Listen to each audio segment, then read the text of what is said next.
I mean, or low, something in our town hall.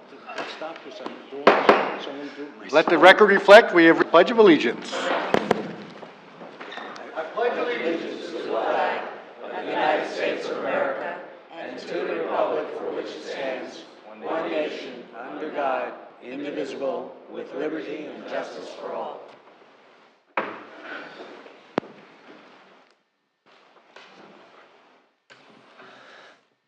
We have no minutes for approval, so welcome everyone on this week that's been one weather-wise, going from spring to winter and who knows what beyond.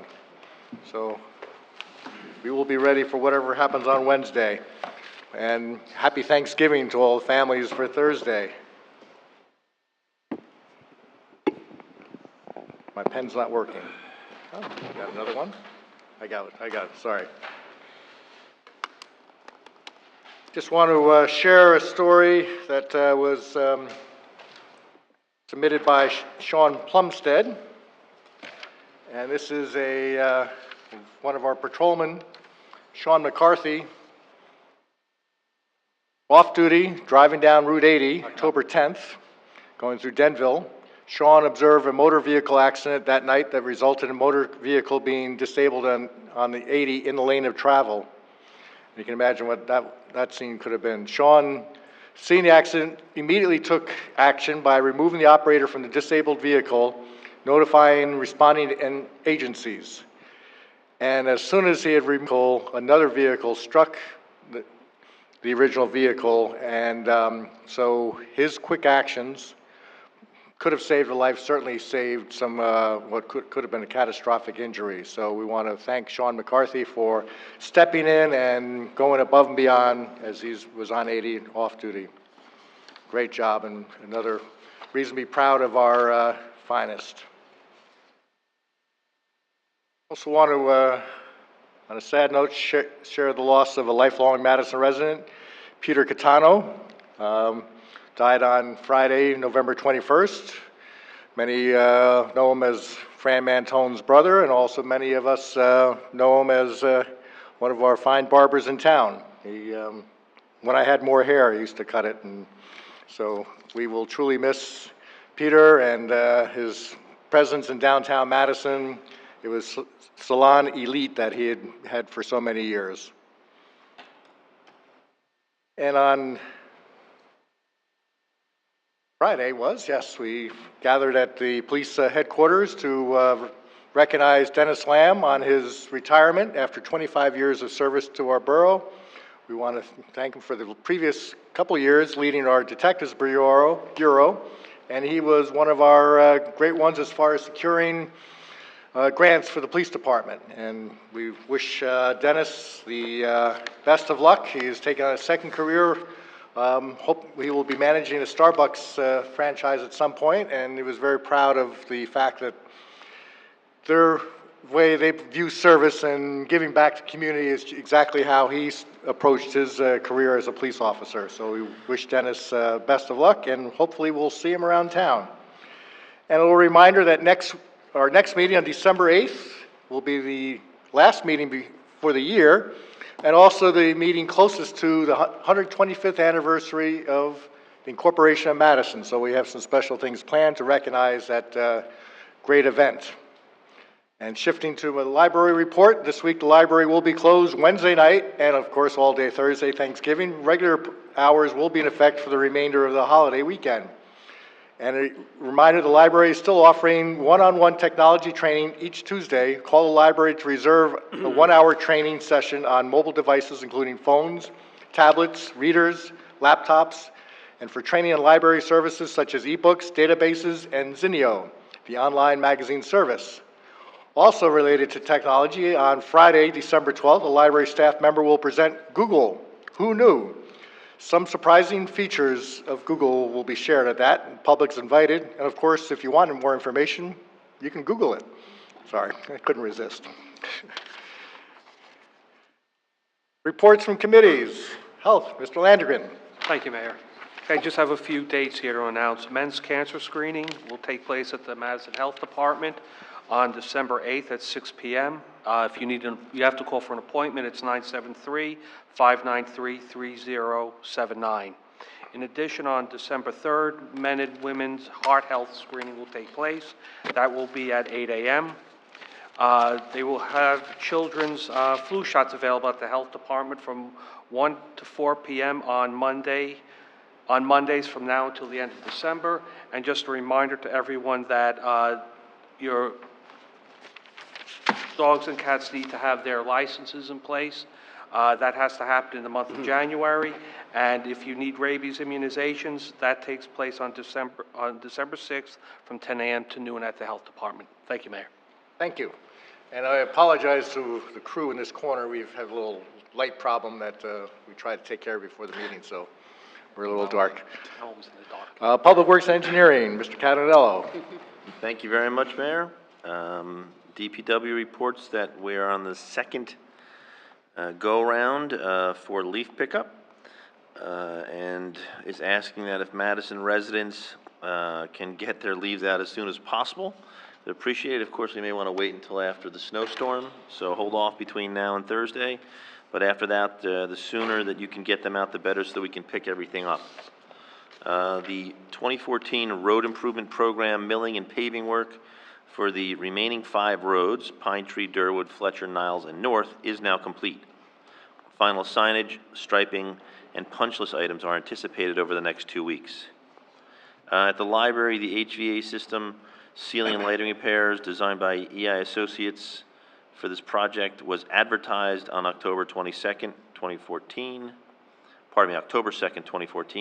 And the Borough received bids on Thursday, November 13th, 2014. All bids exceeded the estimates prepared by the consultant, and the project will require rebid. A strategic planning capital committee meeting was held on November 20th at 7 p.m. That's it, Mr. Mayor. Thank you very much. And as a follow-up to your comment on the bids, there is a resolution listed that is rejecting all bids. Utilities, Ms. Vitale. Thank you, Mayor. This is from the electric department. They finished installing the pad mount transformers at the North Street pump station, which is a very important project for us. They also completed all the primary voltage cable terminations at the pump station as well. And the good news is that they cut and they set and they decorated the Christmas tree and the wreaths all through Madison, so everything looks very beautiful. The tree is lovely this year.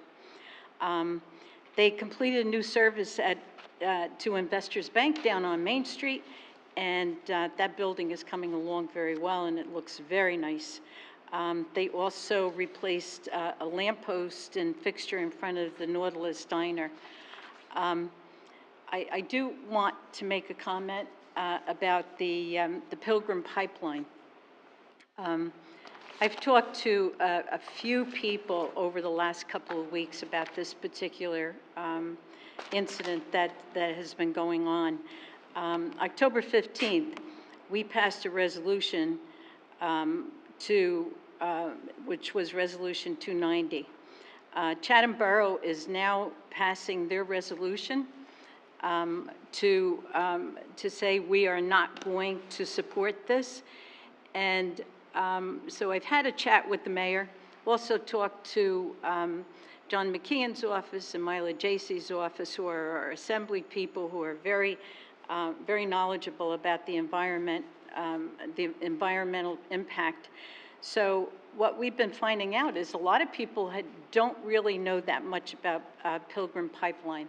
We do have our Environmental Commission that is working on this, along with Sustainable Madison. We have a great many members of the Sierra Club that are also from Madison that are also working on this. The mayor is working with Senator Cody, Assemblyman Assemblyman John McKeon, and Assemblywoman Mila Jaycee. What the thought is that they're going. The mayor would like to bring all the towns together. It's Chatham Borough, Chatham Township. East Hanover has also passed a resolution. So we're going to try and get all of these different towns together and have one big presentation. So I hope that, you start reading about the Pilgrim Pipeline.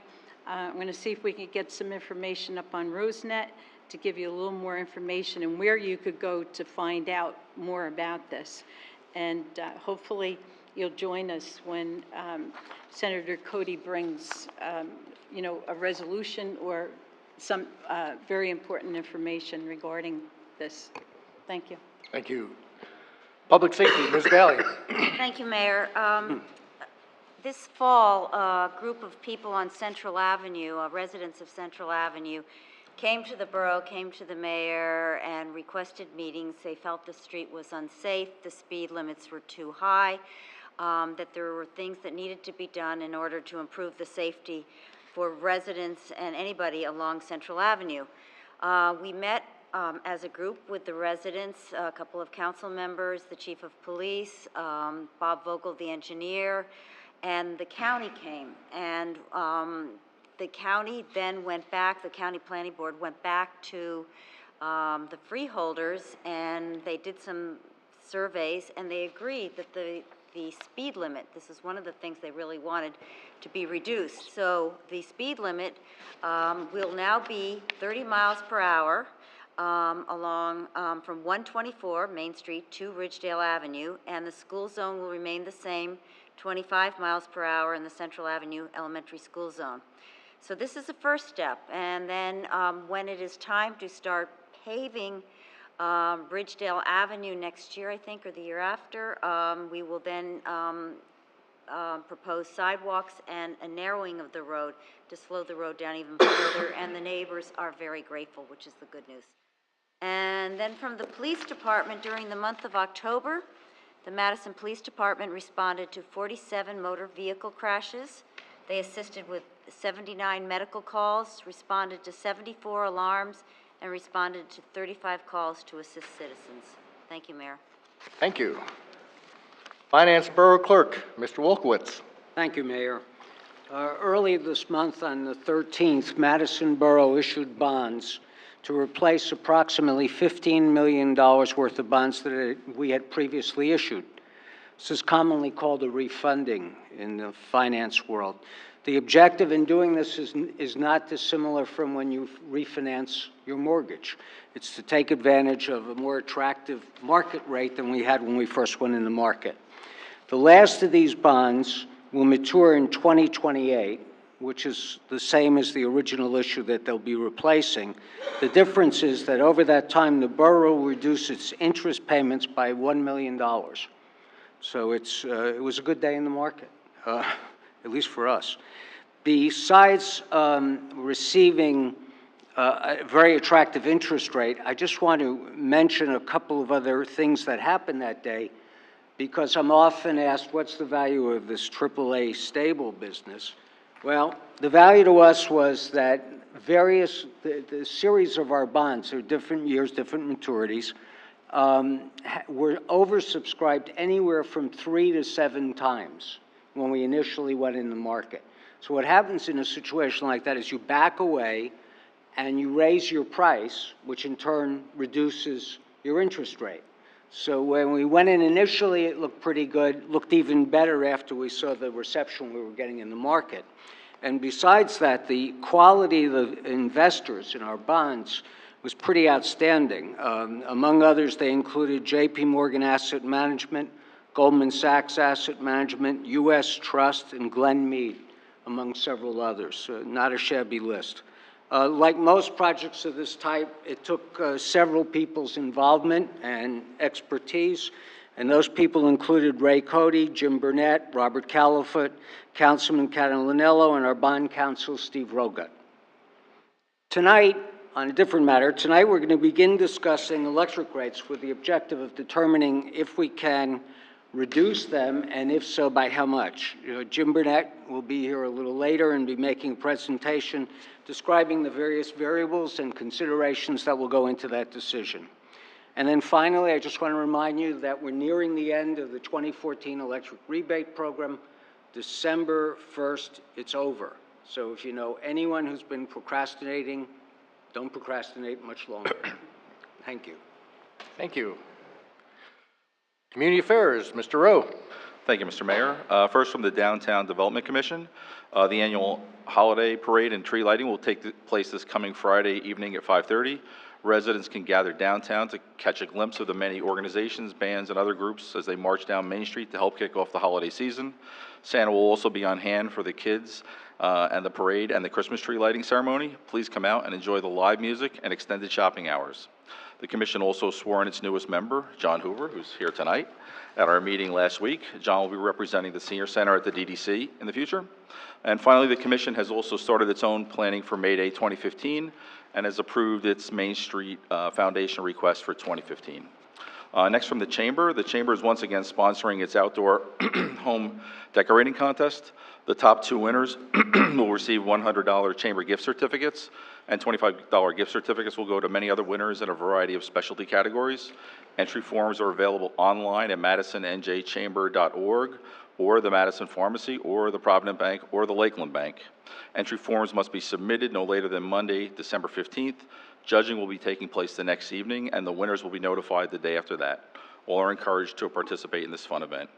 And finally, from the Senior Center, the December issue of Madison Prime Times featured Marlene Dolan and Flo Rice of the Madison Health Department. Since this column started in 2006, 81 people have been profiled. The goal is to acquaint seniors with local residents who are active volunteers and our staff. And finally, the Mahjong wave has reached the shores of Madison Senior Center. Last Monday, we had 2 new groups in addition to the 2 existing groups. All are eager to play. As Mondays are heavily booked at the Senior Center, they are trying to shift new groups to alternate days when more rooms are available. Thank you, Mr. Mayor. All right, thank you. We should all have this. We cover everything. Communications and petitions. None to report, Mayor. Okay, now we're on to our first of 2 invitations for discussion. This one is limited to items that are on the agenda, discussion list, item 13, or resolutions that are listed for or on the consent agenda. The agenda discussions tonight: Strategic Planning Committee, the operations presentation. We'll have a presentation on electric utility rates. The code of conduct has been pushed to December 8th as we work on a little more homework. We have the 33 Green Village Road redevelopment plan amendment. So those items or any resolutions that are on the consent agenda, you may come up and comment on those now. Please step up to lectern, state your name, your address, and write the same on the clipboard, and then start off by mentioning the item you are commenting on, and then you have your 3 minutes. Anyone wishing to be heard? Mayor Kirkeslager, welcome. I'm left after all that background of writing my name. I don't start the clock until we're ready. Woody Kirkeslager, 60 Prospect Street, Madison. I wanted to talk about the Green Village Road School issue. I just wanted to clarify one issue, and I understand that it's really not on the agenda tonight, the issue I'm talking about. The subject is the community performing space that is a part of the Green Village Road development. Over time, that name has morphed into a community center. They're not the same. I just wanted to clarify that it's still the intent of the project to have a performing space, and I also understand that could be covered on the 8th, at the meeting on the 8th. So could you clarify that? Am I going down the right path?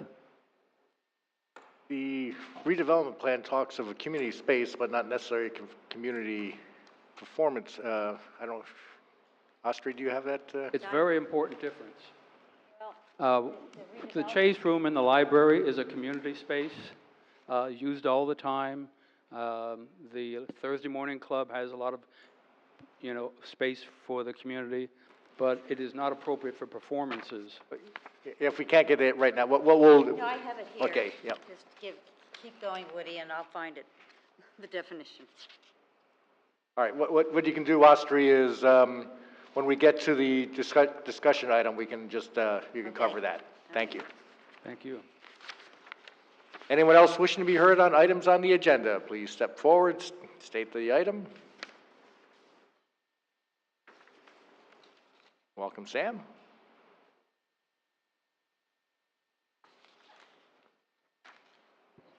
Sam Cerciolo, Park Avenue, Madison. I'd like to talk about that Green Village Road. What is this amendment we're putting to this building? We'll cover that under discussion. We'll talk about, it's changing the height and formalizing the setback on the property at Green Village Road School. This is the Green Village Road School redevelopment. Then I can come up and talk about it? There'll be a hearing on it at the next meeting, December 8th. Thank you. About the library, you said that they rejected the bids. How many bids do we have? 5, 6. 6 bids total. Were the bids all close? It was a wide No, range. They were all high, very high. How far over our estimated cost? I think 70%. $300,000 over estimated cost. How much was the project in the beginning? What did we estimate? 450. 450 was the estimated. I think the lowest bid was over $700,000. Really? Out of 5 bidders? 7 bidders. bidders. 7 bidders? It was that much out of? Well, you're talking about doing it, you're gonna go out for bids again? I think what we're going to do is review the bid specs carefully to make sure that bidders weren't bidding on items. It was an architectural or engineering firm who had put them together on behalf of the library. So we're going to go through those and make sure that there wasn't anything in the bid specs that would have caused people to overbid. For example, if they believed there was some type of abatement or environmental issues. So we're going to go back through them with another expert to make sure that they're as refined as possible, then go back out to bid, of course. And I suggest, I mean, hopefully if we're going on bids shortly, that I wouldn't fool around with the roof I would wait till next spring, you know. I wouldn't go for the roof with these weather, you know, for winter. Yeah. All right, that would be my suggestion. Wait till line Yeah. up for spring. Because Yeah, the plan would be, timing-wise, it's not going to happen in the next few months. Anyone else wishing to be heard on items on the agenda? Seeing none, I close this part of the agenda. And we move on to agenda discussions. Just for the council and the public, electric utility rates we'll push to the very end because Jim Burnett is going to do that presentation. So, and he's at a family obligation. We'll be here shortly. So we'll have that, and we'll start with Strategic Planning Committee. Ben? Thank you.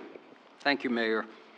As you may recall, it was about a year ago that the council approved starting 4 strategic planning committees. And we announced at that time that we were anticipating having initial reports from those committees, in some cases final reports, by the end of the year. We now begin. Tonight is the first of 4. The other 3 will be at the 3 consecutive meetings that follow this one. Little editorial. People often say that Madison's really a wonderful town. We have terrific volunteers. People really pitch in. I've seen that before, but I have to say that these committees have really worked hard and brought a lot of expertise to the table, a great deal of concern, and a tremendous commitment. I feel we all owe them a big thank you, and I hope we can do that in an appropriate manner at some point in the future. Tonight, we're going to begin with the Operations Committee. It's a committee that's been chaired by Maureen Byrne. The members of it have included Fran Boardman, Jim Burnett, Lisa Ellis, John Hoover, and Diane Mann. And I just want to say, he's not here, so I can say it. Jim Burnett has been involved in just about every single effort we have, 3 out of 4 that I'm aware of, and has done a terrific job. So special thanks to him. Maureen? Welcome, Maureen.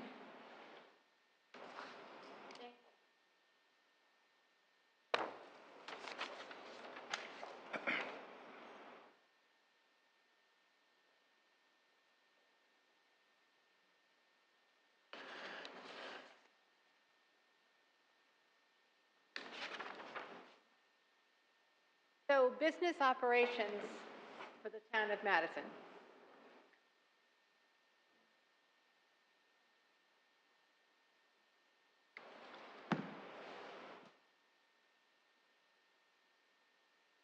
The committee was formed approximately 9 months ago.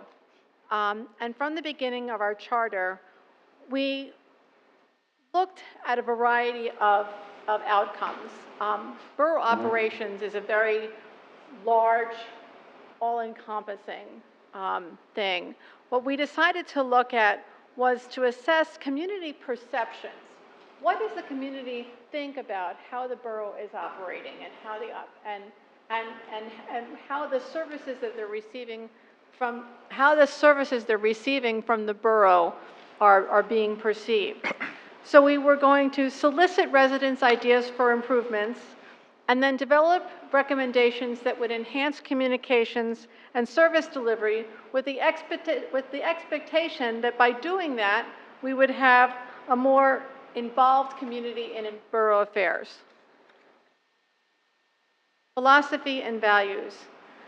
The community agreed that research should serve to develop a better informed citizenry, expanding involvement by a larger cross-section of residents, increasing opportunities for residents to become involved in borough leadership assignments, and then strengthening the democratic process by growing participation in municipal governance. A fourth area was deepening community relations to serve residents, especially during emergencies and/or disasters, such as Superstorm Sandy and quite possibly the storm that's coming on Wednesday. So we looked and we developed the following action plan. We would look at similar efforts in other communities in New Jersey. We would develop a survey protocol and questions via paper and online, which we did, putting out a survey on SurveyMonkey, distributing paper surveys in town at strategic spots, the senior center, the library, Borough Hall, with 10 drop boxes installed at key locations. And then we issued media releases and used Nixle and the Honeywell, the Board of Education Honeywell alert system to alert residents that this survey was out there and encourage them to participate. The data returns were processed through SurveyMonkey, and we reviewed the data, and we are presenting our recommendations to council tonight. The primary categories of inquiry were service to residents by the borough, communication effectiveness, and then looking at the demographic data, age ranges, years of residency, number of children in the Madison schools. We also included an area for comment, and not surprisingly for Madison, lots of people had comments. Most of them generally positive comments, specifically about individual members of borough council, of borough government.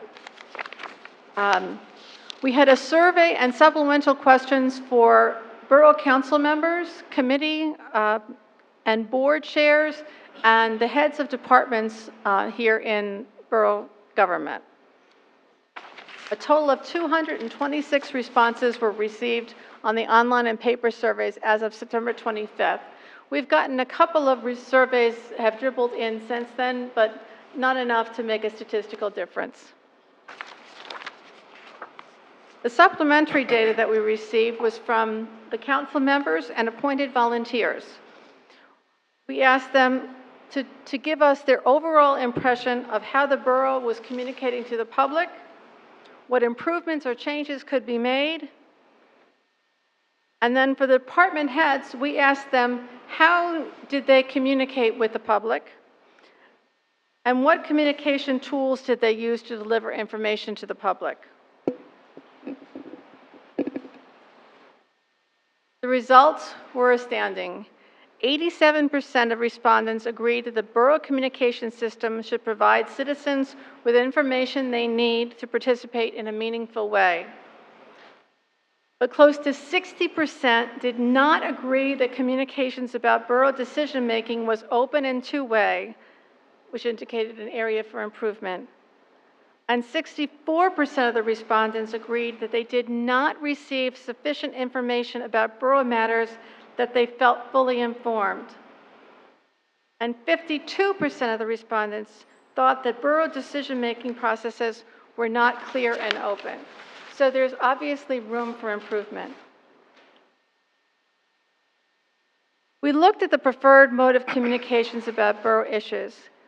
And not surprisingly, high push-oriented communications like Nixle and email were most preferred.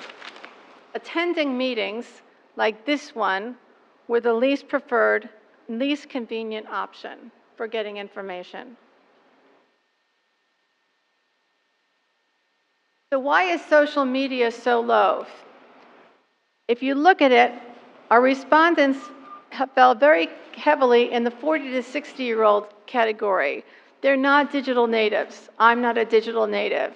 However, under 40 is growing, and if we look at our demographics, more and more people that are digital natives are going to be moving into town, and people are becoming more and more comfortable with social media so that they would look to social media to get their information.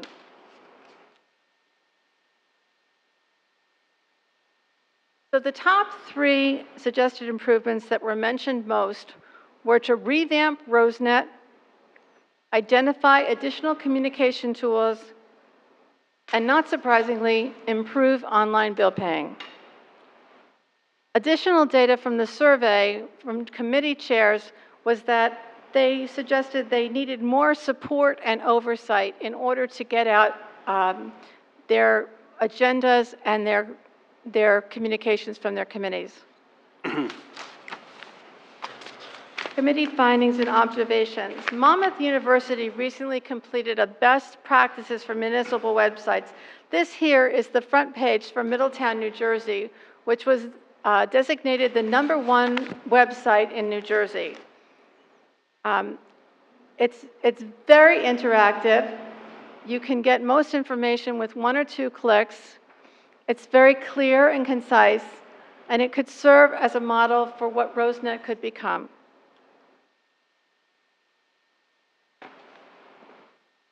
So new technology provides vast capacity, but it has to be effectively scaled.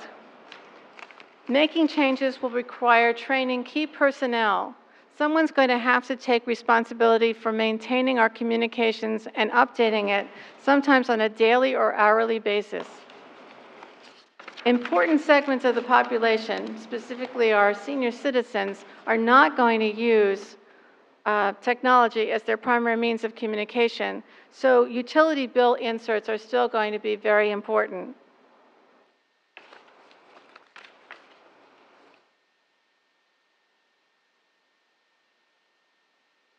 Communications will continue, as only 70% of residents feel decision-making is open and two-way. But the least preferred method of communication is to attend meetings where the most direct, interactive communication occurs. So we identified core areas for communication planning, and they were public safety, the Nixle alert system, emergencies, law enforcement, weather issues, disasters, general information. This could either be an email push or a Nixle 2 system, similar to the Honeywell alert system that the Board of Education uses. And then information on infrastructure, on public works, utilities, garbage recycling.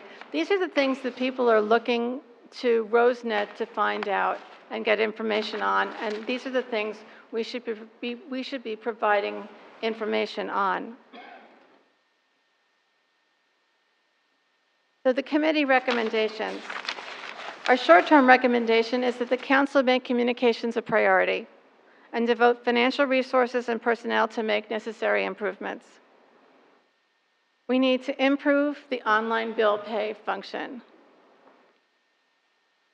Nixle has proven highly effective for public safety communications. Another Nixle version could be put in place for non-emergency community communications. And finally, RoseNet TV broadcast delays should be eliminated and continuous program via a loop should be initiated so that anybody wanting to watch Borough Council meetings could get them at whatever time they wanted and not have to look around for it. Midterm recommendations, specifically revamp RoseNet so it can expand and incorporate interactive capabilities for more timely and robust communications facilitating residents' involvement. We need to develop a protocol to get residents' feedback on how borough services, how effective borough services are, and how effective government is perceived. And finally, we should bring back the Borough Bylines newsletter in a digital and paper form. The digital could be pushed to residents, and paper could be distributed to sites like the library and the Senior Citizen Center. There are examples in the appendix. Long-term recommendations. We need to develop a communications plan. We can't piecemeal and just say, well, we'll work on RoseNet, well, we'll work on Nixle, we need to work on the Borough Bylines. It has to be a coordinated plan for communicating with the residents and our constituencies. Such a plan would outline specific strategies, look at new methods, and then look at actions to expand residents' involvement. Because really, isn't that what we're after in the long run, is getting more of Madison residents involved in the workings of the town in a positive and constructive manner. Finally, civic engagement. By improving communications, we improve civic engagement. We encourage transparency. We encourage stewardship.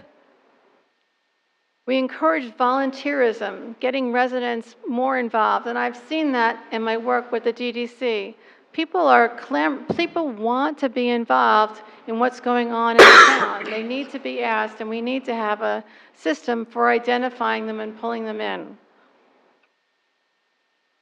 And value.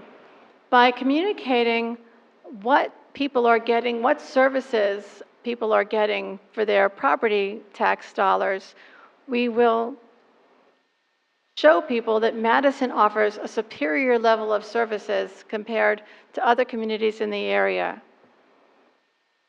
All of this will result in Madison being recognized as one of the best towns in New Jersey, supporting property taxes and real estate values, and as such, dedicating a small amount of financial resources to communications should benefit the community and be an investment in our community. Finally, what are we asking for?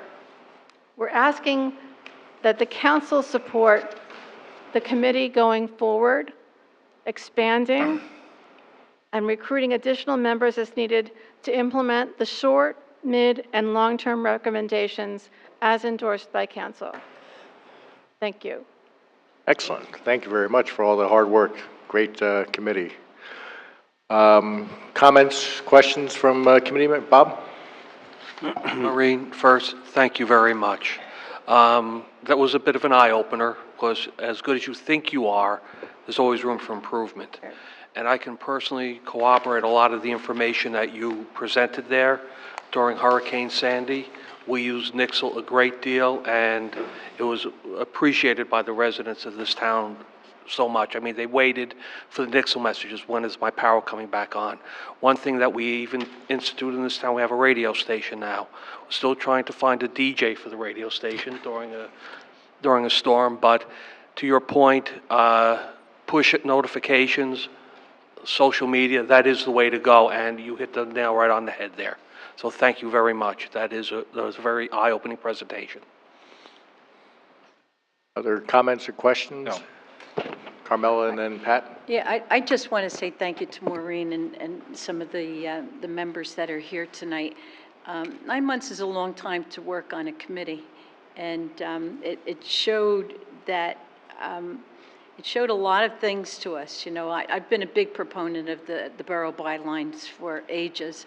I think it would give us council people you know, an advantage to allow people to know what's going on in in the particular departments that we're liaison to as well. And because not everybody hears our reports, and some of them are not awfully interesting either. But so I think that just notifying people of what is actually going on through email or the paper, like you talked about. So, you know, good work on that one. I would certainly support that very wholeheartedly. And, you know, we'll talk, I guess, a little bit more about the ongoing committee for the next couple of months, because I think you guys are on the right track and you did a great job. So thank you for your time. Pat? Oh, thank you. Yes, I concur with everything that Barb and Carmela said. It's a great job. And I had a couple questions, though. In terms of the feedback you got, the comments, would it be possible to see those, or at least a condensed version of the ones you felt would significantly kind of enlighten us in terms of what they would really like to see added to RoseNet, or what they think is missing? What part of... I thought we had appended the survey and I thought we had appended the survey with this, but if we didn't, I can certainly get the survey and the survey results out to all of you. I mean, I don't mind if you sanitize it a bit or crunch it down to the key points, but, you know, specifically things like improve the online bill pay. I think I said that in my survey. I probably gave you some comments, but I think it's important, if we're going to improve it, we need to understand what people don't like about it or what they find Sure, I wrong. can get you the, a lot of the comments were improved online bill paying, but they were also, John Smith in the Department of Public Works is a really great guy. A lot of the comments were like that. Okay. And I guess then the hardest one is, and I probably struggled with this as long as anybody, because I did this in my previous job, but, you know, when people say they want to know more about what's going on here, but they don't want to come to council meetings, did anybody give you any ideas about what they think we as individual council people or collectively should be doing to help inform them better about what is happening here? You know, we didn't ask them there was no question on the survey what individual council members could do to communicate with. Or even collectively. Or collective. There wasn't a question like that. But I think you know, getting the borough council meetings up on RoseNet and up on the website in a timely fashion will go a long way. I mean, I missed a council meeting and I went to watch it, and the latest council meeting that was up was October 15th. Well, this was in November. So getting things up in a timely manner, and then it's a two-way communication. We're going to have to teach Madison residents how to get the information. I mean, because we can put the information out there, and we can put together a beautiful website, but unless we educate people on how to use it and how to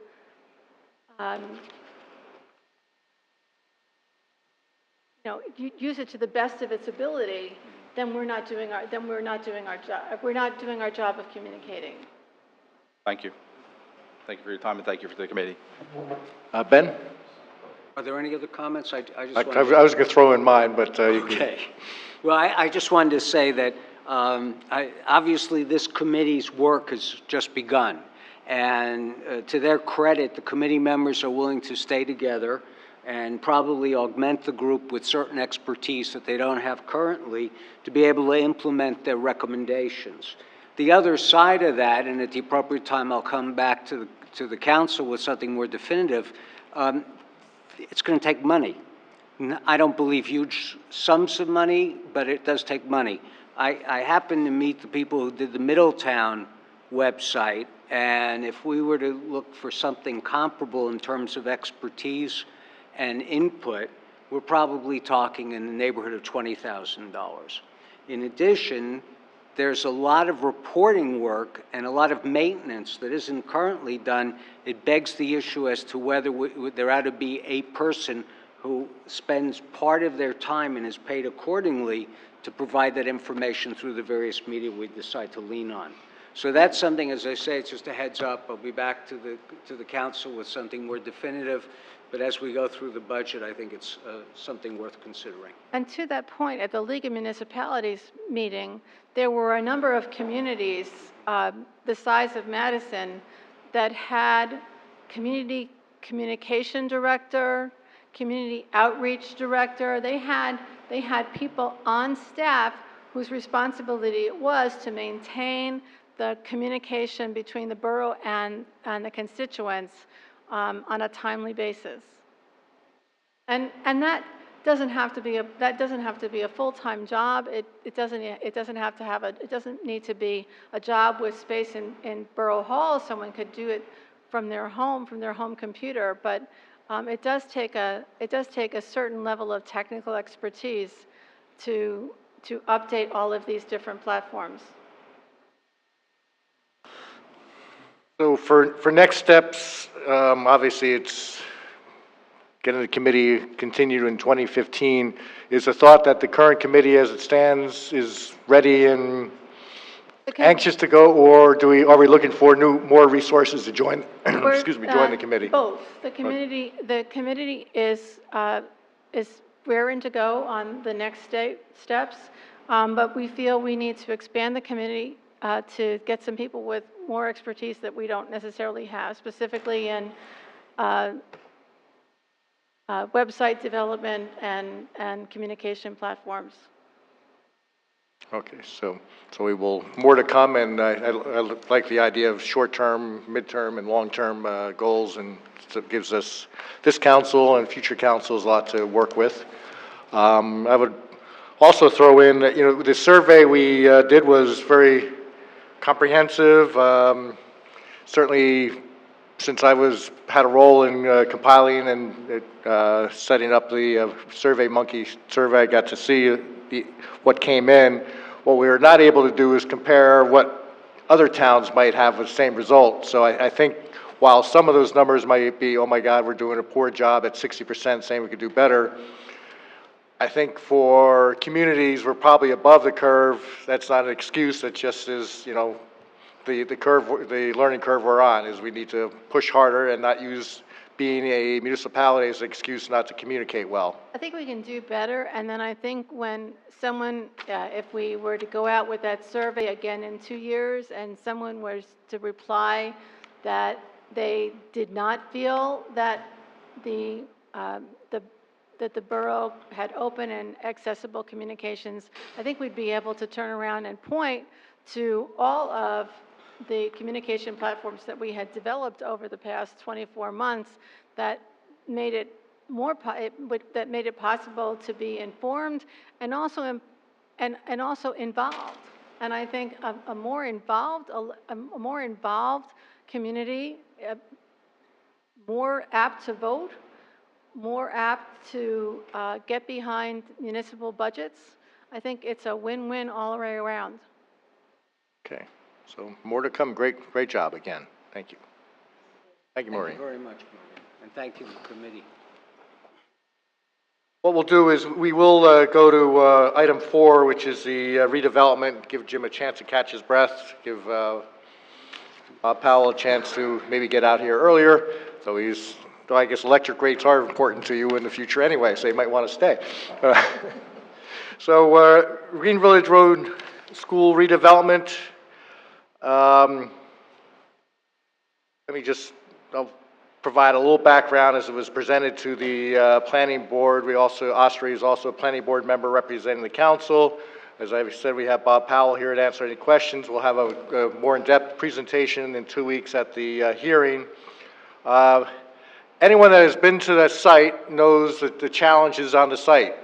What makes a great sledding hill creates a challenge for development. It rises 40 feet from the Kings Road curb to the back of the property. And so trying to fit in this great development onto the site is not easy. And as you look at trying to line up the buildings, line up parking garages, having reasonable grades of driveways going through there, there's challenges as you get into the more of the details. Also, as you push buildings back to provide this open community space out in front, you compact the area where the transition has to happen, and again, creating problems. So KRE came back to the planning board with a request to change the redevelopment plan to recognize the building height in the front would have to come up a little bit in order to make everything match up. So with the discussions, you know, it certainly was very clear that if the building was on the curb line, it would probably be easier to get the original roof line. So we made sure that the setback was changed, and that's where you see the setback of 60 feet as part of this redevelopment plan change. That was not the original request, but we want to make sure if we're going up a little higher on the building heights, we're going to make sure the buildings don't creep up forward. So you'll see that it's a 60-foot from the property line. It's almost a 70-foot, if I'm correct, from the curb line. So we have that community area. Another thing that came up in discussion is the transition from Kings Road to the first building. And if we don't regulate the finished floor level of that first building, it might be sitting up too high, so as you walk down Kings Road, you're looking too much up at that first building. So that's where you see the first floor. It's actually not my notes here, but we are setting the first floor level for the buildings within 100 feet of Kings Road. And there's also, to define the full height of the building, is setting the maximum at 313, elevation of 313 feet, the sea level, and to cap the parapet. So that is, the discussion was, how does the site work? How can the grades change? How can the building sit on this? And this is where we are today with the introduction of this redevelopment, and then for a hearing in 2 weeks. Austria is a planning board member. You can also cover the other question and your thoughts on the process. Right. That's pretty much it. It just made sense. We really wanted to make sure that we had the community open the green space. We wanted to make sure that the building was far enough back so that it wouldn't create a tunnel effect between the train tracks and the building, and so this was the compromise we struck.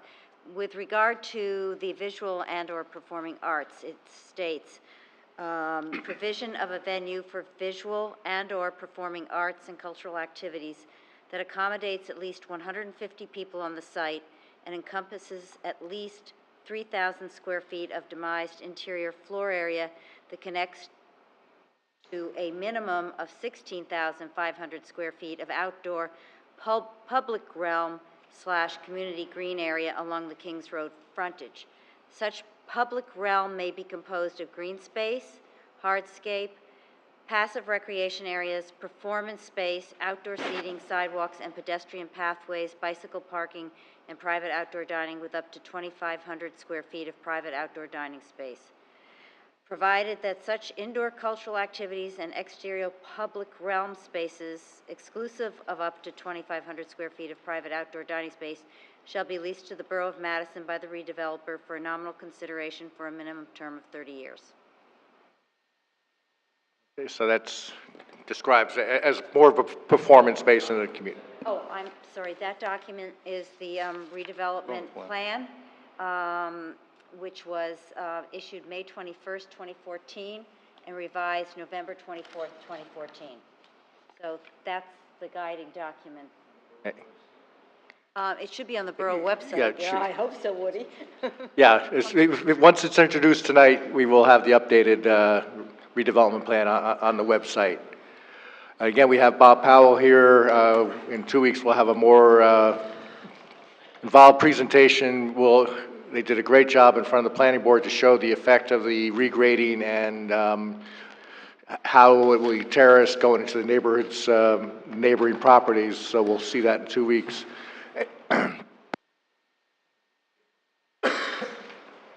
Any questions for Mr. Powell while we have him here? Otherwise, we will introduce this ordinance and we'll have a full public hearing in 2 weeks. Okay. Thank you.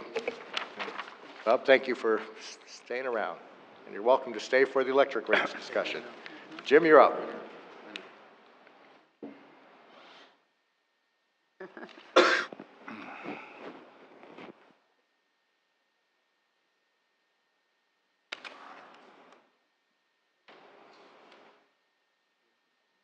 Okay. It's right there, Jim. Right there.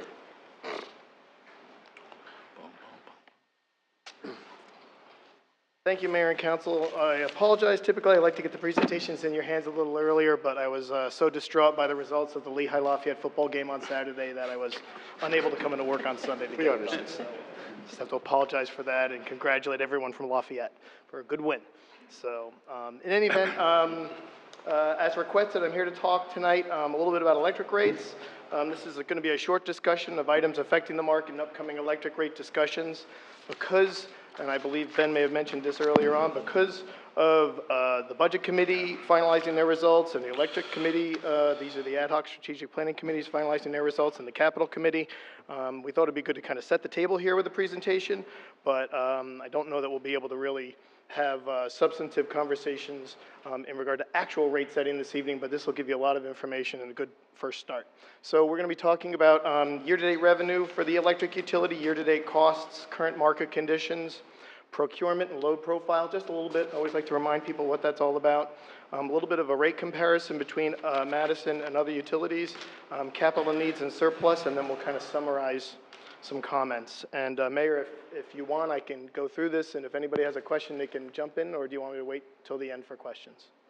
Since some of these are fairly involved, some of the slides, I think it might be helpful if there's, clarification questions as we go along, we can Okay, stop. I'll do my best. Some of these slides were prepared by our CFO, Robert Califat. So first we'll talk a little bit about year-to-date revenue. I apologize for the numbers on here, but this report is also one that'll be available on RoseNet tomorrow morning. We did have a relatively cool summer, obviously. I think everyone knew that. We had a larger than anticipated drop in consumption from our number 2 customer, Pfizer. We had estimated a $22.7 million in cash receipts. Looks like it's going to be coming in about $400,000 less, about $22.3 million. These are, bear with me here. These columns here, a couple more months will get us to about 23.2 million or 22.3 million. I want to stress that, and council realizes this, but as residents look at this, there were some issues with the metering infrastructure, and so actually that's going to show up on the next slide. No, it should be showing up on the next slide. So excuse me for saying that. I'm getting ahead of myself. So this is a cash receipts, shows cash receipts going all the way back to 2006 on a monthly basis. It's actually just cash collections.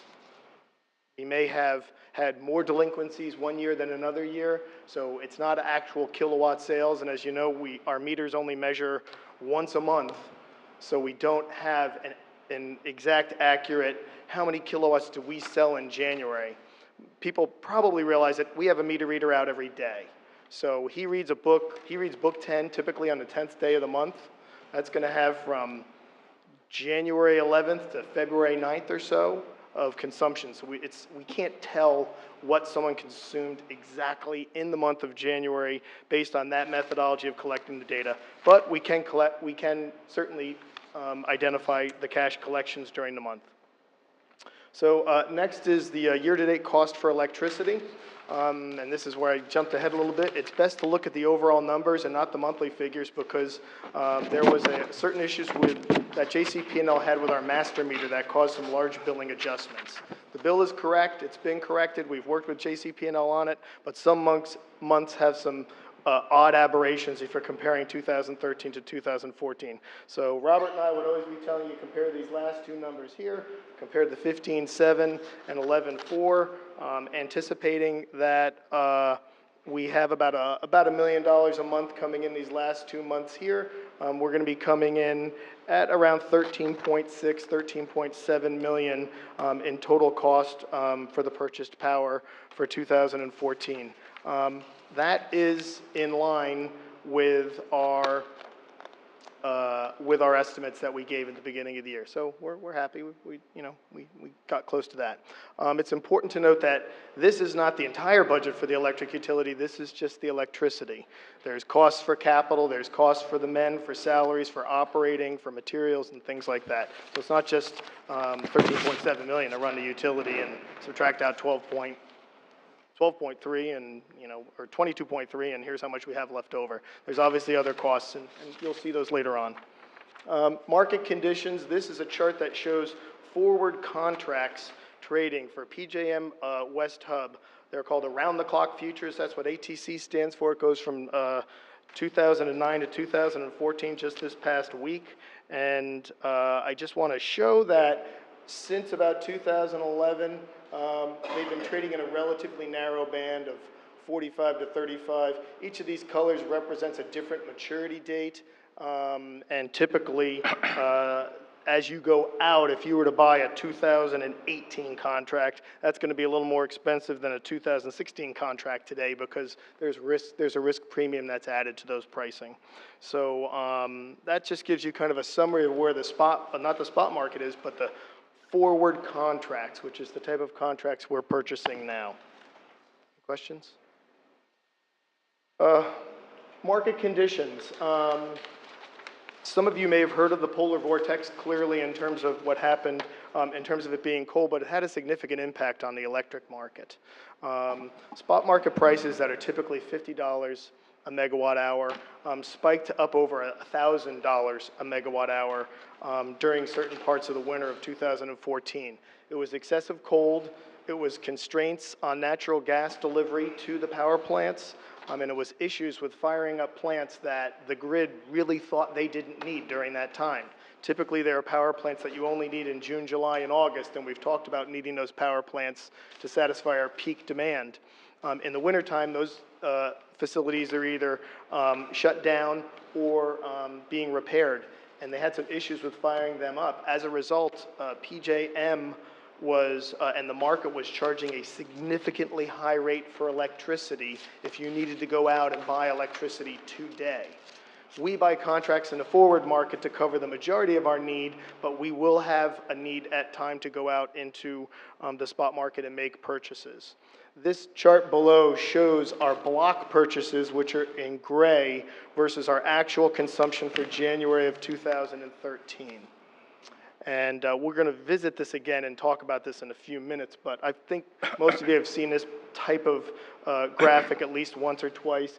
The actual lines are showing our actual consumption, the green line, during the month of January 2013. The block is showing the actual amount of electricity that we have purchased for that we've purchased for 2015 and 2016. That's our load shape based on the contract. Any questions? We feel like we have sufficient reserves to deal with a polar vortex situation. I think we talked about it last February that we had a significant reserve of $500,000 in addition to the budgeted cost for energy because we didn't really know how the spot market was going to work. It's not money we can really spend anywhere else. We can't buy curtains or buy vehicles or plows or anything with it. It's dedicated to the electric utility and the cost of energy. But should there be a challenging situation where we go up and have a spot market situation, we have extra money budgeted for that. Typically what's going to happen is that money will not be spent. We don't think it's going to be spent this year, Robert, Ray, and I. We think it's going to go into appropriation reserves, and it will end up lapsing at the end of 2015. So in any event, we believe we have enough in the budget reserve to deal with a polar vortex situation, a spike in the spot markets. The polar vortex has impacted contract prices during the constrained months, which are December, January, February, and actually June, July, and August. It's just gotten the market upset. When the market's upset, a higher risk premium is built in, and it costs more.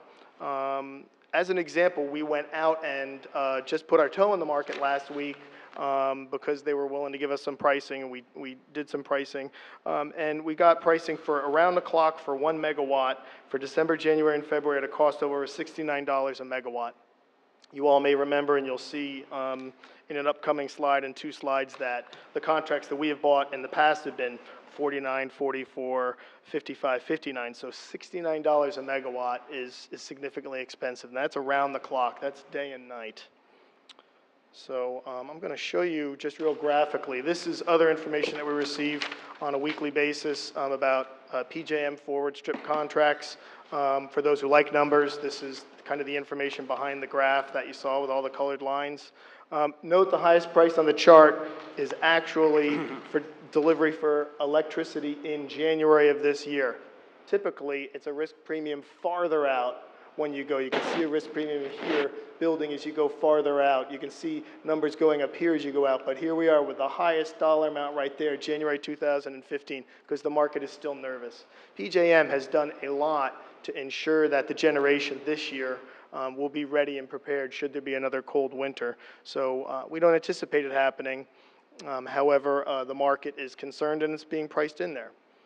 These prices here, just so you know, do not include other charges like the peak charges, and there's other things called ancillary charges that we pay. So I don't want you to look at them and say, well, wait a minute, you know, we're looking at a blended off-peak rates that are $32 and $28. Why are we buying at $50? It's not quite right to compare because there's other charges involved. Also, this is delivery to West Hub, which is in the western part of PJM's delivery. We have to then transport that energy to JCP&L. We, in fact, when we buy our contracts, buy it delivered to our JCP&L node, so we have no transmission charges. There would always be a transmission charge to get it on the highway from West Hub to locally to Madison. So this is our current, this is a comparison chart between the investor-owned utilities. That's what IOU means, investor-owned utilities, and how they purchase through the BPU's BGS auction, and a comparison with the Borough of Madison. I think you all have seen this chart maybe once or twice before. We build on it when we make new purchases, and I just want to point out, we made a purchase here in May, not too long ago.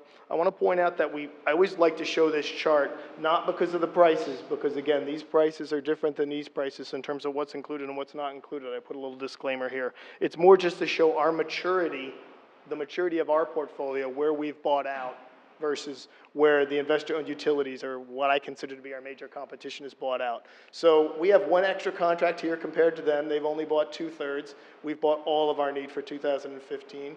We're the same for 2016-17. They've bought 1/3 of their need. We've bought 1/3 of our need. And we're actually out longer in 2017 and 18. They haven't made a purchase at all. These contracts get done in February. So it's going to make sense for us to be looking to get into the market in sometime in the near future, because this block will be filled and this block will be filled in February, and this block will be filled all in February by the investor-owned utilities. Just like to throw that up more for knowledge standpoint. So we talked a little bit about... Hold a second, Jim. Jim, one quick question. Months ago, we had talked about coming up with a strategy for how we're going to fill in those gaps. Have we made any progress on that set of rules? That's my next slide. Go ahead. Thanks for loading me up, Pat. I appreciate it. So what's the right load profile? Pat was talking about the load profile, and we're back to this slide here. This shows the actual electricity we purchased in the block. We had talked a couple of months ago, and Gable Associates is going to be looking into, is there a better model? Right now, our model that we are doing is that we're kind of net neutral to the spot market. So what happens here? Right here, we bought almost the exact amount of energy we needed on that day. Right here in this hour, we bought more. Here's what we bought. Here's what we actually consumed than we needed. So on that hour, our portfolio manager, it's a company that works for us, is going to sell, looks like about 4 megawatts on that hour. They'll only get $40, $50, $30, $40, $50, $60 when they sell that. And this hour here, we would have to buy. Here's how much we purchased. Here's how much we actually consumed. We have to go out on the spot market and buy, looks like about 3 or 4 megawatts. So as Pat was alluding to, is that the right strategy? We have about the same amount of above the blocks as we do below the blocks. So that's what we're calling net neutral, and it's mentioned in there that were kind of net neutral to the market in another slide. But we have the consultants working on this because we, the other day when I got that when I got that pricing for that contract, it was basically to add 1 megawatt to the entire curve, and it's just going to be easier for me because this is shaky. Just imagine 1 more megawatt being added to the gray line here and the top. At 1 megawatt, which is only about that much. It's not much, but as that gets pushed up, that will put us in a net long position. We'll own a little more energy than we'll actually consume.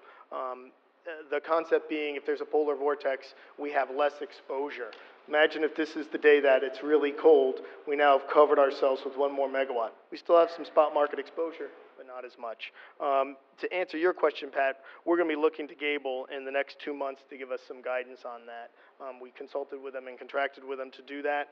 The other members of the PPA&J, the Power Purchase Association of New Jersey, or the other municipalities are actually already doing that. They went into the market last week and bought around the clock for $70, even though the rest of their portfolio was 55. They're so nervous about their coverage, they actually bought the extra megawatt. Because we are well reserved, I'm comfortable with where we are, even if we do have a polar vortex or another situation. And I think typically you see the markets, I think Rob and Ben would probably attest to this, you tend to see markets overreact when there's negative news like that. So I think the pricing's a little high. In any event, so Gable Associates is going to be determining what's that right load profile. Is it net neutral, or is it net a little bit long? And we'll be working on that over the coming months. I mean, the other challenge was, when do you make the decision to fill in those empty thirds? And do you have a rules-based strategy, or do we just sit around and debate it every 3 or 4 months? Should we, shouldn't we? We really wanted to drive something where the council didn't have to make that decision, because by and large, we're not really equipped to do that. We should take it out of our hands.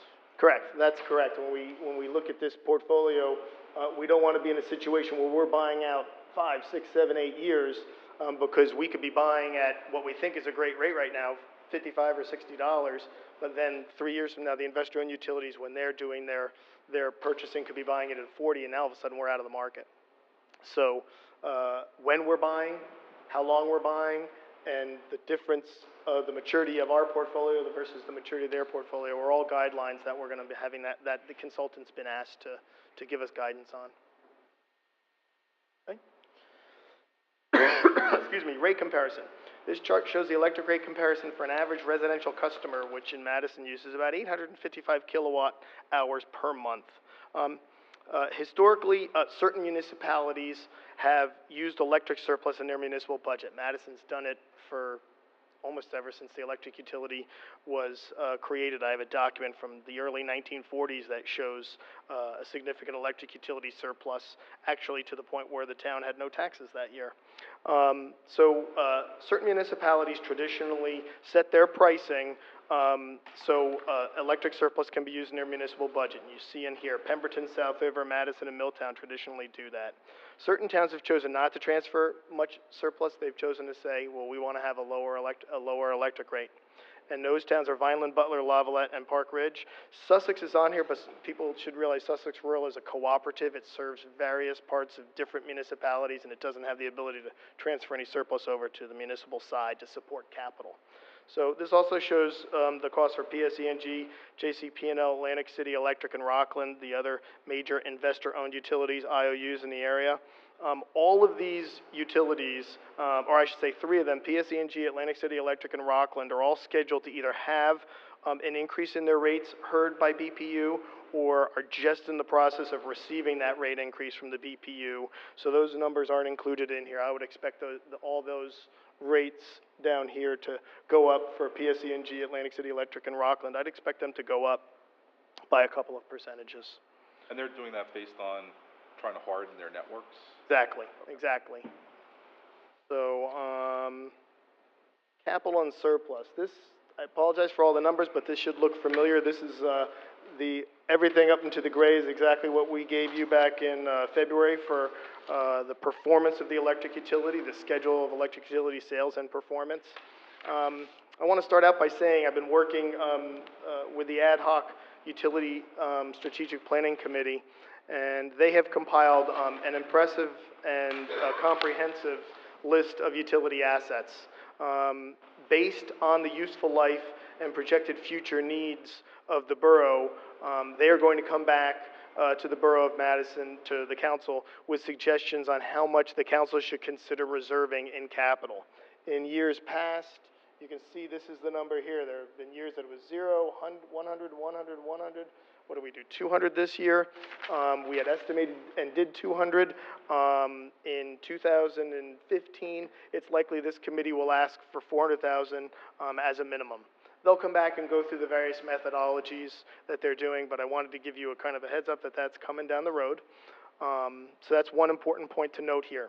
Also, the FEMA funds that we received, thanks to Councilman Landrigan's excellent efforts and working with state and federal officials, those FEMA funds came from the electric utility, and so our auditor and CFO thought it was appropriate for them to go back into the utility. Doesn't mean we can't use them. We can use them wherever. They're going to lapse to surplus at the end of the year, no matter where they go. So you see this Myrna and fund balance realized number being really high, $800,000. It's about 100, which is what we were originally anticipating, and 700 for the FEMA, so that gets us up to about 800. So this column here, I just want to revisit it, is kind of a revised estimates.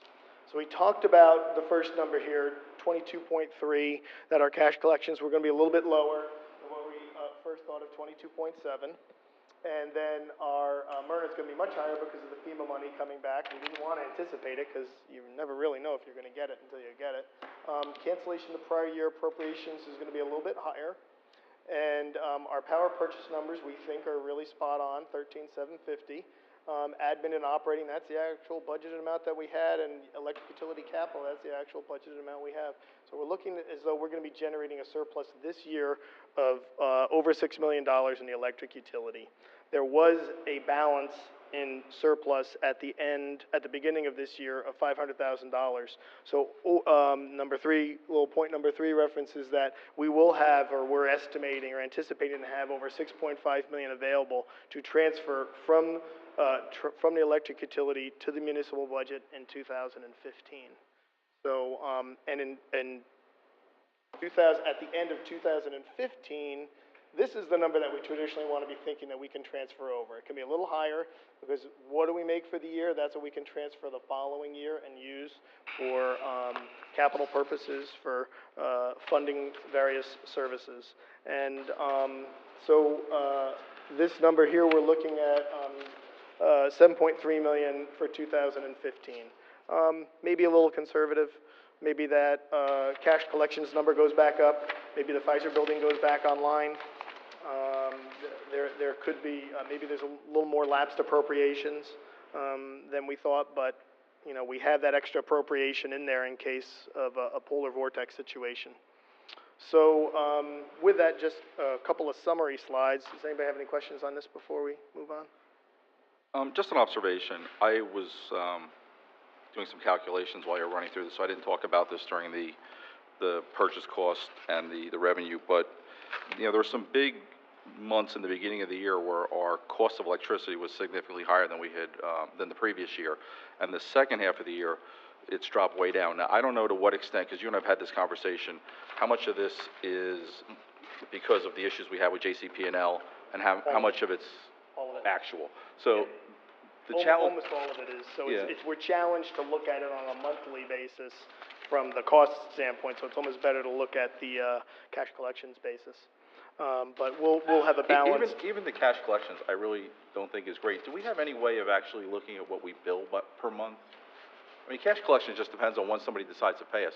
What we should be paying for electricity and what we should be getting in electricity should really be dependent on how much people use in that month. And the only way you can do that is based on your billing numbers, not your collections in. We can get billing numbers, absolutely, I believe we can. Okay. Recognize that the billing number for someone for February may be a bill that went out on February 2nd, so it's really... No, I understand that, but again, it'll smooth out, and it's a more accurate number, because again, if I decide to pay my bill every other month, you know, and enough people do that, or a big customer, for whatever reason, doesn't pay us, or pays us early by a couple days because their bill typically hits near the end of the month, it really does skew the numbers, and so you typically would look at the billing, because that's more accurate reflection of what they used in that 30-day period, and it'll smooth out itself over the course And of the year. clearly, if we ever do get to a point where we have AMR, we'll be able to have That's what I was fantastic about to- information. Well, where I we'll didn't be know able if you to wanted say- to have that discussion here, but are we gonna, at some point, have a conversation about that as well? Yes, happy to have that at any point in time offline or here. No, I mean a real conversation where we're gonna do something. Okay, I'm happy to do that too. Okay. So in any event, I got a little off on my chart here, bear with me here. So just a couple summary slides and then open it up to questions. So this is a summary of just what I reported to you. Actual 2014 revenue is down slightly compared to previous estimates. Expenses, as I mentioned, are in line, though we're concerned with spot market polar vortex situations, changing commercial usage and load estimates, changing commercial usage being Pfizer and these other companies that could be coming and going. Hopefully the development over at Carey's development at GVR will be up and running, and that'll be a new customer. Multiple new customers.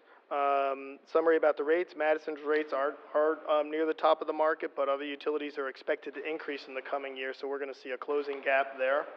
As I mentioned, there's a potential request for more capital coming from the Strategic Planning Committee. Ultimately, council will make that determination. And other ad hoc strategic planning committees, as I mentioned early on, will be presenting their reports in the coming weeks. The comprehensive budget will be presented by administration as well. As such, I think it's best before having a substantive rate discussion to wait till all the data is available before moving forward on a rate discussion of substance. So we're certainly willing and happy to have it. And then finally, we always like to put this out there because the utility is a tremendous benefit to the borough of Madison. If anybody asks me what some of the most important things that ever happened in the history of Madison, that's going to be one of them, the train coming through, Drew University and others. But the utility being in Madison's been, I think, fabulous. That's just my own little commercial. So with that, keep in mind that the electric utility surplus, as you know, offers the following benefits. We tax less than 50% on the dollar, which is the lowest in Morris County. Electric utility surplus supports the budget and helps maintain all the services. The following services are provided to residents for free: garbage collection, curbside yard waste collection, paid fire department, senior van, and fall leaf pickup, just to name a few. Funds from the electric utility may be available in case of emergency. During Hurricane Sandy, we had excess appropriations, and it was the end of the year, and our auditor said you can use those to go ahead and fund the emergency costs that you're generating. So having that utility there made it easier for us. We didn't have to do an emergency appropriation or do anything that extreme. The utility is obviously a major funding source for capital projects, and as was reported recently at the council meeting, the stability and revenue from the electric utility helped cement Madison's AAA stable bond rating from S&P, and the borough just saved over $1 million in interest on the advanced refunding, in part because of the strong financial position and the AAA rating. So I always like to put those out there to remind everyone of the benefits of the electric utility, and here to answer any questions. I'm sure Ray will jump in if he can as well and answer any questions. Bob? Jim, I think this was a great presentation. It really captured everything in my mind. But I guess what I'm really focusing on is what's to come. So could you just explain a little bit more about what we're going to get for the budget process and then making a decision on the future of electric rates? So I'm just going to kind of Yeah. look into my crystal ball then.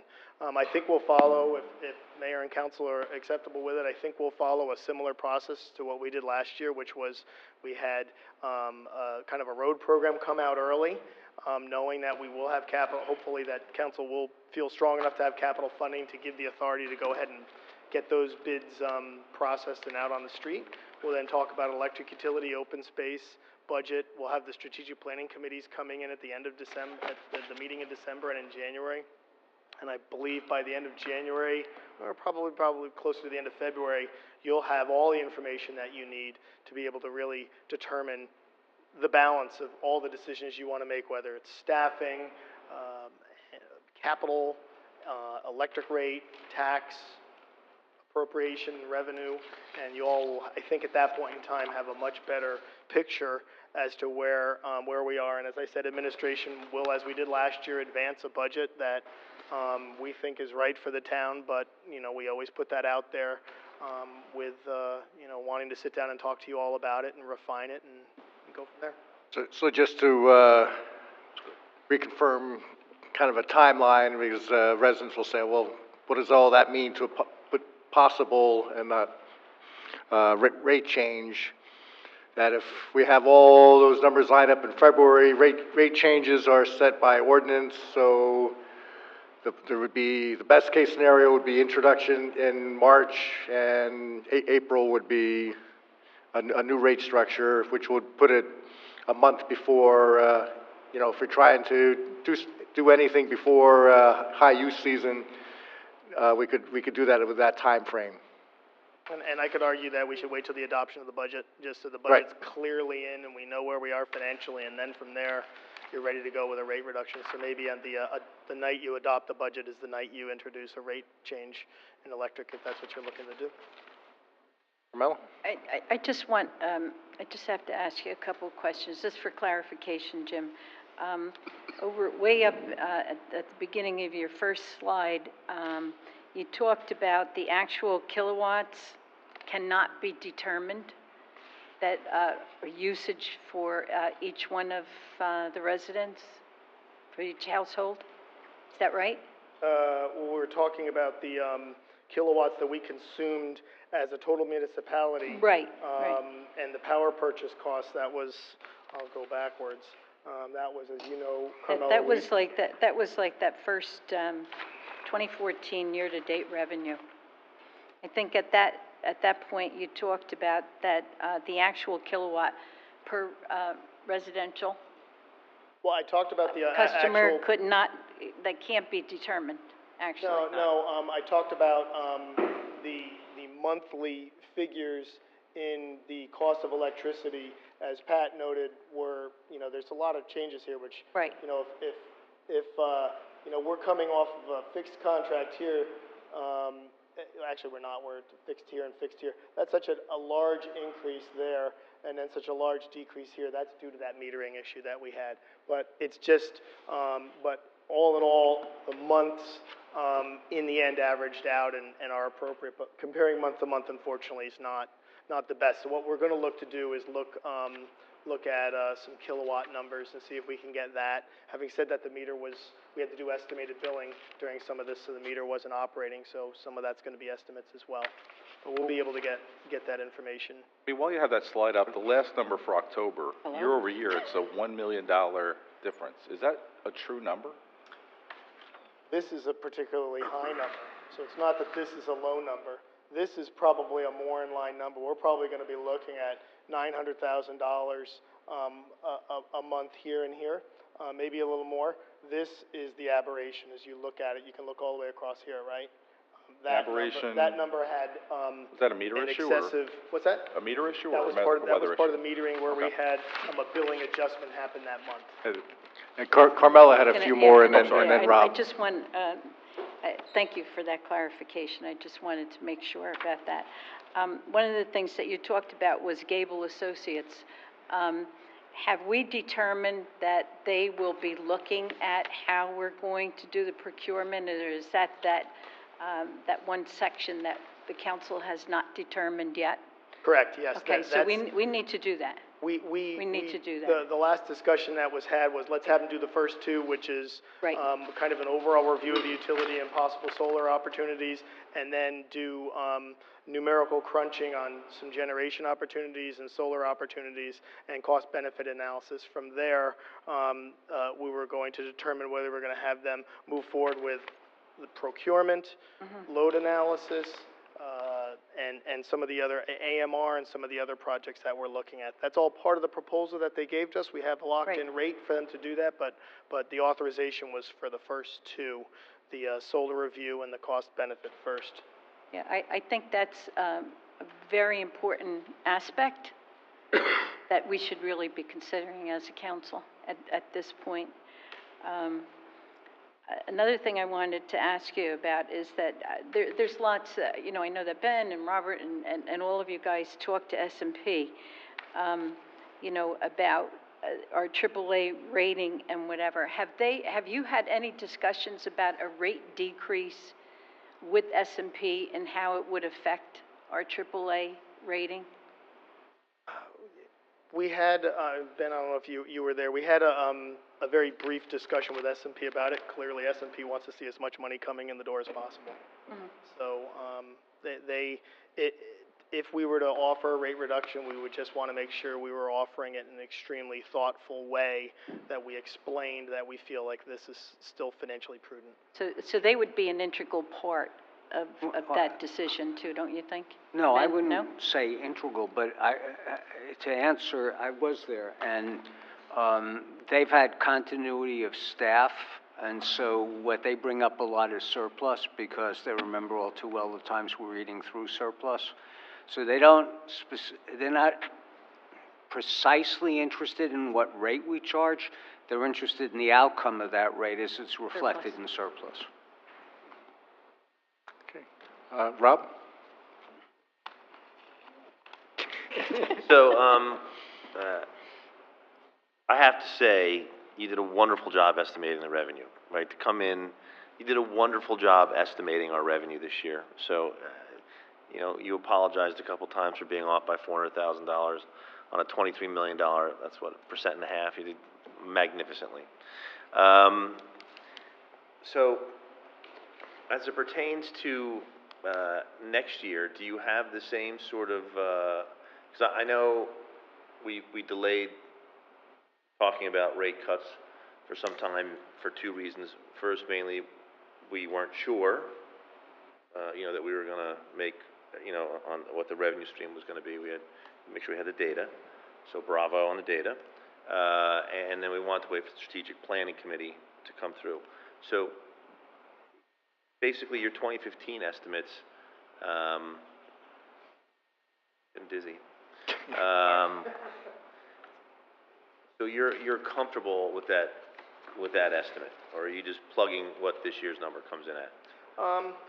You know, Rob, it really depends on, we could have another 400,000. It could go to 22.7 if it's particularly But I hot mean, month, a but I think percent it's is close. really, Yeah.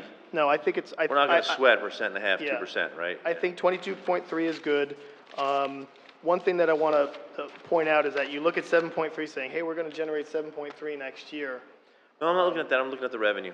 Yeah, okay, but I'm just going to reiterate, we look at the 7.3 that we hope to get, that's what we have at the end of 2015. This is the number that we would be, this plus what we have in surplus already in the bank, about $500,000 is what we'd be looking to use at the most in this year's budget.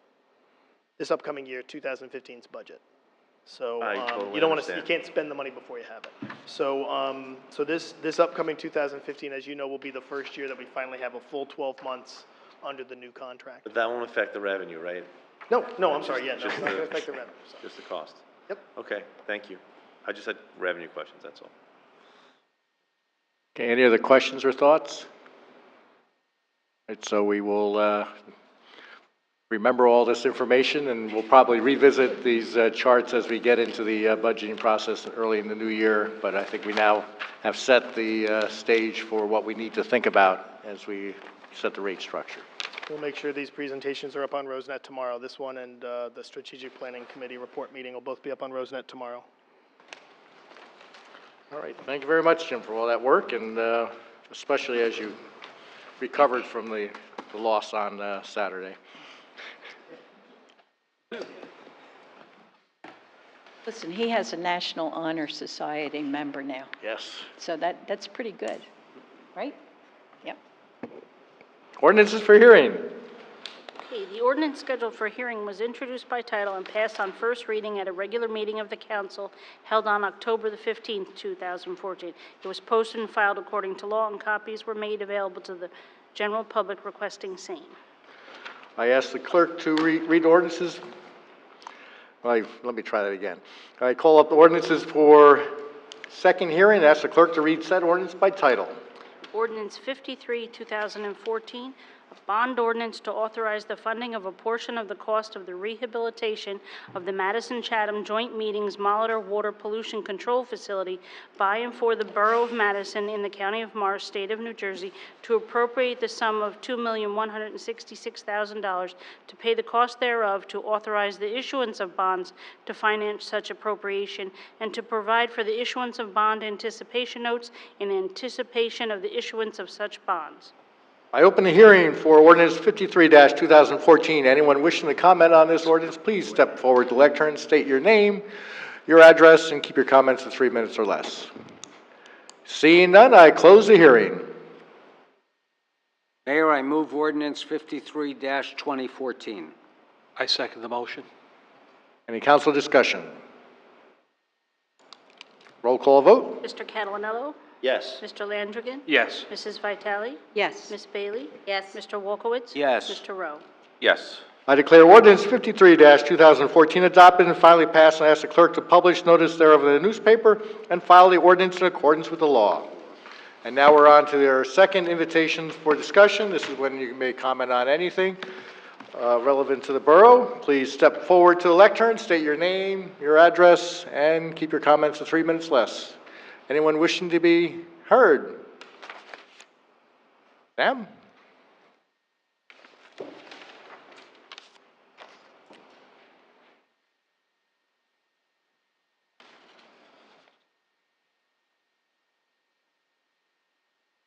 Sam Cerciolo, Park Avenue, Madison.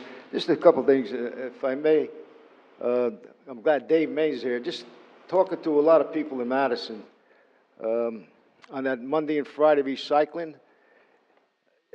They have it like from 9 to 11:30 or so. I don't know time, but a lot of people working. Like for example, I can't get there till after after lunch and stuff. Could they? Is it too much trouble to change the time? Maybe till 2 o'clock in the afternoon or something. I mean, 9:30 to 11:30, a lot of people work. So looking into the hours of drop-off at the Borough Garage for recycling, is that? Yeah. Okay, we'll Just, take a look. just check it. I mean, We'll take a look at that. Ray's making a also, note. if I make Margaret, nice presentation, but there's a couple things I'd like to just say about the business is that, I've been in Madison all my life, like you, Bob, and I had a business in Madison, and it was really nice when there was a cop in town. It created a nice atmosphere. Not that we can't have a cop 8 hours, but I think it's important to have a cop there lunchtime. And I saw with my own eyes going towards the center of town, down Waverly, going south. North. With the Texan and the people on these cell phones, there's a big bush right in the planter. And I've seen somebody almost get hit. If you ride down there tomorrow, and you know what I'm talking about. Going right to the center of town, there's an overgrown bush right there. And it just so happened that the car stopped short. And it's also dangerous. And it'd be nice if a cop could be on the corner in front of Burnett's building like the old days. Number one, it adds, like I said, a nice atmosphere. And strangers don't know that people cross when the light changes for them to make a left to go up towards Main Street. And I've seen many situations where it's dangerous. Plus, like I said, it's nice in the old days, the cops, hello, hi, you got to bring back that old feeling. It's the suggestion. Plus, the cop will save a lot of gas. Park the car, and then go back. We could save some money there. And my last thing is the Investors Bake across from where Jaguar was. It's a beautiful job, a beautiful brick, nice brickwork. Is that whole complex in there going to be just for Investors Bake? I see other steel going up. There's a second building that will be retail of some sort, I understand. What is the second building? What is that? Organic pet food store. Organic pet food store. There you go. It's a niche market. To go along with the hotel and the hospital. All right, thank you. Animal Town. Probably clean me out. Well, that's it. I just like to wish everybody a nice Thanksgiving, and thank you. Sam, happy Thanksgiving to you too. And besides the bush in Waverly, also there's a big tree out there too, I noticed. That's the worst tree I saw since I've been here. Oh, no, it's a beautiful tree, beautiful tree. Anyone else wishing to comment? Seeing none, I close this part of the meeting. And we go on to introduction of ordinances. Okay, the ordinance scheduled for first reading has a hearing date set for December 8th, 2014. It will be published in the Madison Eagle, posted on the bulletin board, and made available to members of the public requesting copies. I call up ordinance 58-2014 for first reading. Ask the Borough Clerk to read said ordinance by title. Ordinance 58, 2014, ordinance of the Borough of Madison adopting an amended redevelopment plan in accordance with NJSA 48:12A-7. Mayor, I move ordinance 58-2014. I second it. Any further discussion? Roll call vote. Mr. Catalinello?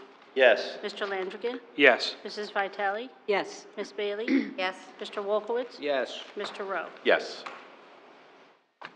Okay, consent agenda resolutions. Consent agenda resolutions will be enacted with a single motion. Any resolution requiring expenditure is supported by a certification of availability of funds. Any resolution requiring discussion will be removed from the consent agenda. All resolutions will be reflected in full in the minutes. Mayor, I move consent agenda resolutions R-317-2014 through R-326-2014. I second. Discussion? Roll call vote. Mr. Catalinello? Yes on all except R-322-2014, on which I must abstain. Mr. Landrigan? Yes. Mrs. Vitale? Yes. Ms. Bailey? Yes. Mr. Wolkowitz? Yes. Mr. Rowe? Yes. There is no unfinished business. Approval of vouchers. Okay, public safety, $22,531.01. Health and public assistance, $1,618.66. Public works and engineering, $116,494.22. Community affairs, $2,673.25.